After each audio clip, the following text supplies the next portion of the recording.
Welcome to ஹரிஸ்வ சமையல். அனைத்து சகோதர சகோதரிகளுக்கும் இனிய காலை வணக்கம். இன்றைக்கி சுலபமான முறையில் லஸ்ஸி எப்படி செய்யலாம் அப்படிங்கிறத பற்றி தான் இந்த வீடியோவில் பார்க்க போகிறோம்.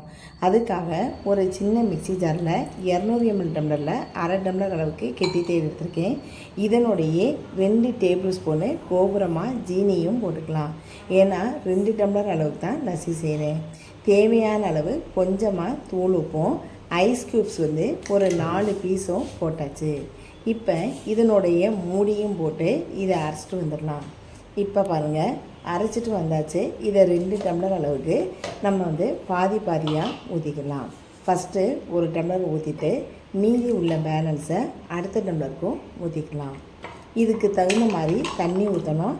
அதே டம்ளரில், அதாவது கெட்டி தயிர் எடுத்த அதே டம்ளரில் 1 டம்ளர் அளவுக்கு தண்ணி எடுத்திருக்கேன். இப்போ சரி பாதியாக அதையும் ஊற்றிக்கலாம். தேவைப்பட்டால் ஐஸ் க்யூப்ஸ் கூட போட்டுங்க. இப்போ இதை நல்லா ஒரு கரண்டி மூலமாக கிண்டி விட்டுக்குங்க. இது வெயிலுக்கு குடித்தா நல்லது. சூப்பரான சுவையான லஸ்ஸி ரெடி ஆயிடுச்சு. இதை நீங்களும் செஞ்சு பாருங்கள்.